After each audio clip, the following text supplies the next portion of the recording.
Right here we have one of the breezeways, and the concept of the breezeway came from the original part of campus, where a lot of the older buildings had them to allow pedestrians to flow through the building and to be able to give some pretty neat vistas to some of the internal spaces that have been set up, and to create a sense of space between the various buildings and the open common areas.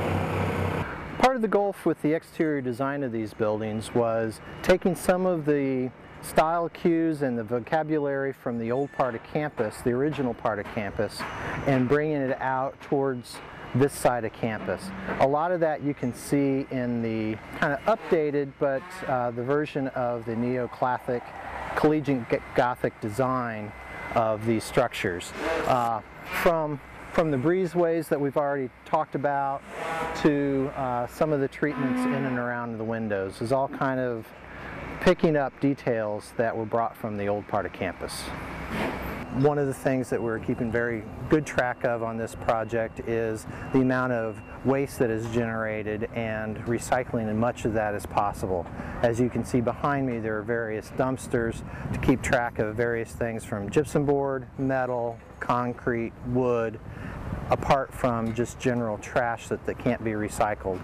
And based on the percentages of that, we can determine how well we did at the end of the job for lead credit.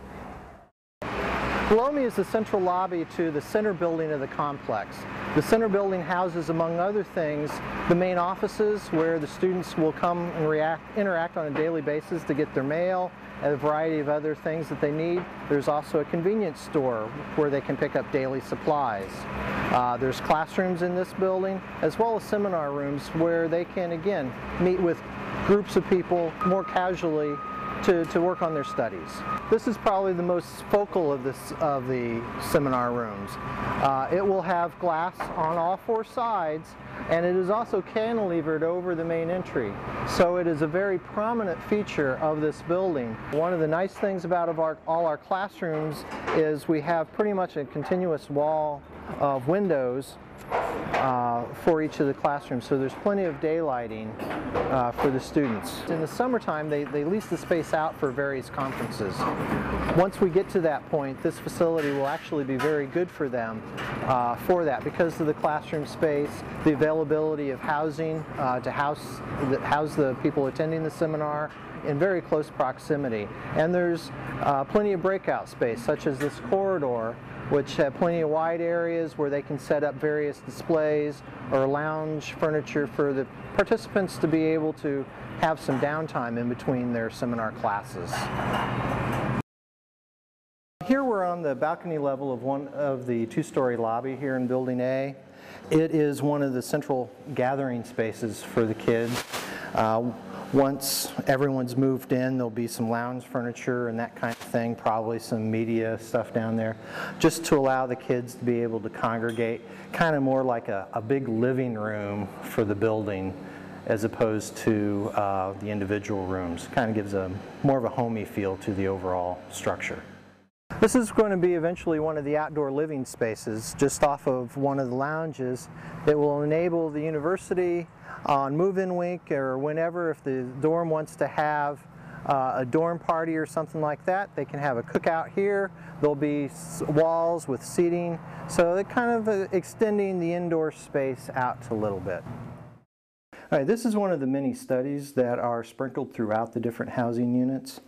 Once complete, and I mean by that, once they get the furniture in there, there'll be a variety of furniture depending on where it is, between more comfy furniture or more conference type furniture, to allow the students, not within their rooms, to have a place to study with friends, groups, do team projects, and the like.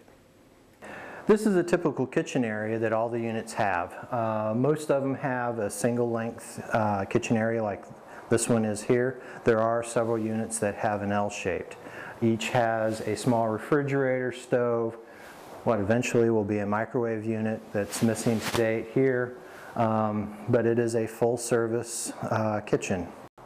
This is a typical living room arrangement. All the furniture that you see is being provided by the university, so Again, they're doing what they can to create a furnished unit for the students, kind of a home away from home, which is what the current student these days are expecting and demanding from their universities. One of the other things the university is providing each of the units themselves, as opposed to a central station, is there'll be a washer-dryer unit in each. Each will be both Energy Star compliant washer-dryer units, front-loading washing machine with water-saving modes, and the like. The lavatories in the multi-bedroom units are separate from the bathrooms themselves. That way, the people who share a bath can use the lavatory even if the bath area is being used. This is a typical living arrangement. The university is providing desks, wardrobes, dresser units, and of course a bed in each one of the bedroom areas. One of the neat things the university is doing to accommodate the needs of the modern student is the desk chair also doubles by a little handle. By the top coming off, doubles as the typical gaming chair that you see. So it gives them a lot of variety in what they're providing for their student. There is a mechanical push-button lock unique to each of the bedroom units themselves. This gives the student another degree of security for their own stuff, even within their living environment. One of the interesting questions that came up quite frequently among the tour groups was the question is, does all the furniture have to stay in any particular bedroom unit? I think the implication of that is students are already starting to envision how maybe if they double up bed space in one bedroom, then they can have more of a dedicated quiet study space in other bedrooms, and just trying to already think about how they can make each one of these units their own.